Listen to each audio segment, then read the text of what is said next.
দিয়ে জানি।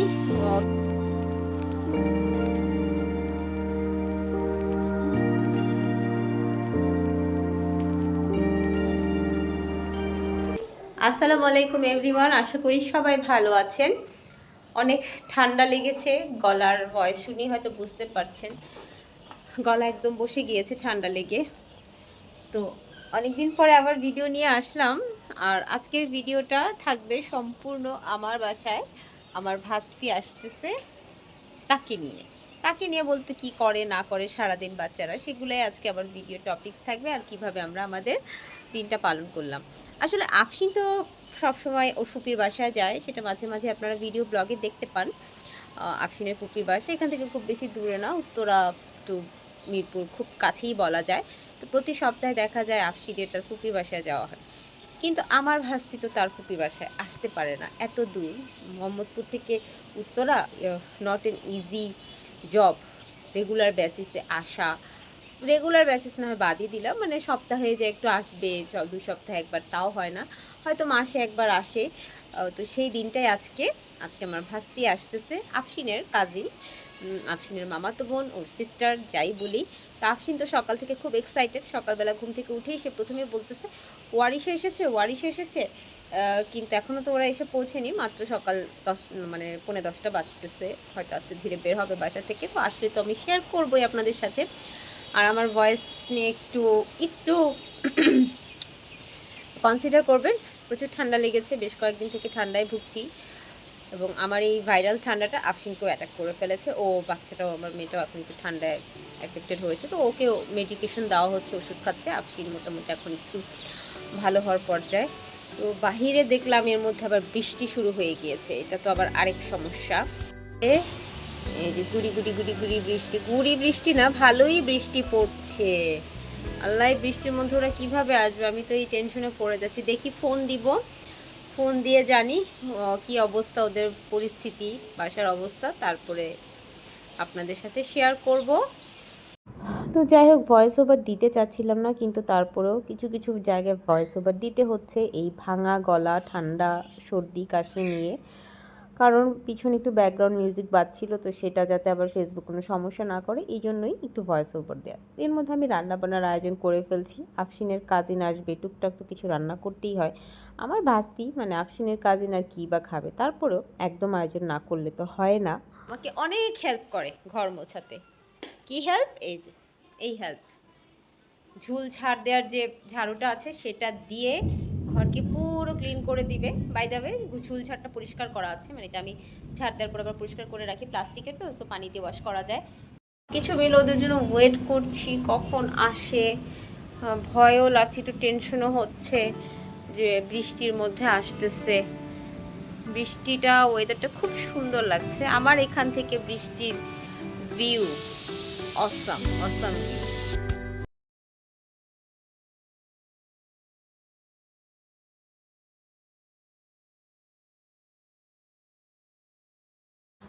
তো ওদের জন্য ওয়েট করতে করতে বৃষ্টি উপভোগ করা হচ্ছে। আর এই ফাঁকে আমি একটু আপনাদের সাথে আমার বারান্দায় যে গাছ হয়েছে, সুন্দর একটা সবুজ প্রকৃতি, সেটা একটু শেয়ার করি। বেশি কিছু গাছ আমি এখনও বুনতে পারিনি, তবে যাই করেছি একদম নিজের হাতে।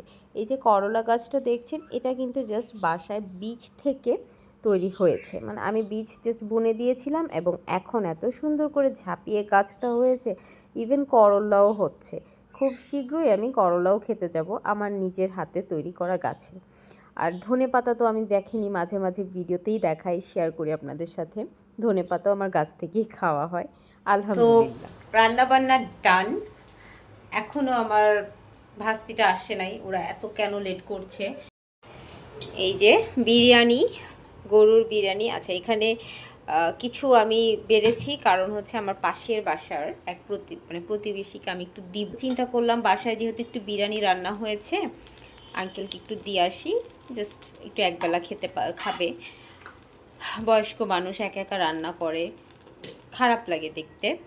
তো এই জন্য দুটো কাবাব, মানে মাছের কাবাব, গরুর বিরিয়ানি, আর সাথে একটু মানে সালাদের জন্য শসা কেটে দিব, দ্যাটস ইট। আর এটা আমি একটু আগে বেড়ে রেখেছি, তো অপেক্ষা করতে করতে আফশিনের সিস্টার চলে এসেছে, আমার ভাইয়ের বউ আর ওয়ারিশা, ওরা অলরেডি পৌঁছে গিয়েছে। কিন্তু আমি এর ফাঁকে কোনো ভিডিওই করি না, মানে আমরা গল্প করতে খেলাধুলা করতে এত মশগুল হয়ে গিয়েছিলাম যে কোনো ভিডিও ফুটেজই আমার নেওয়া হয়নি। তো অবশেষে মনে হলো একসাথে খেতে বসেছি, টেবিলে খাবার যেহেতু সার্ভ করেছি, এগুলো একটু যা পারি ফুটেজ নিয়ে রাখি। খাওয়া দাওয়া শেষে আর কি বাচ্চারা আবার খেলাধুলায় মনোযোগ দিয়েছে। ওদের কাজই তো একসাথে হলে খেলাধুলা করা। তারা এখন টিচার আর স্টুডেন্ট খেলছে। একজন টিচার হয়তো একজন স্টুডেন্ট, একজন স্টুডেন্ট হয়তো একজন টিচার, মানে নতুন নতুন পড়ালেখা শিখছে, তো এইটাই এখন ওদের কাছে খেলা। দেখতে ভালো লাগছিল, আমরা মজাও নিচ্ছিলাম ওদের এই খেলাটা দেখে। স্টুডেন্টের এখন পড়ায় একদমই মন নাই, স্টুডেন্ট আছে খেলার ধ্যানে।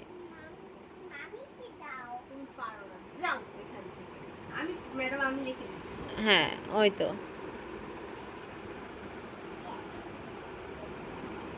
এই স্টুডেন্ট কই যায়?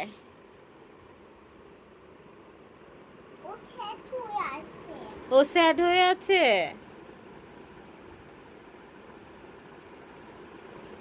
আচ্ছা টিচার, স্টুডেন্ট যদি সব লিখতে পারে তাহলে আপনি কি দিবেন স্টুডেন্টকে? কিছু দিব না। হায় হায়, কিছু দিবেন না?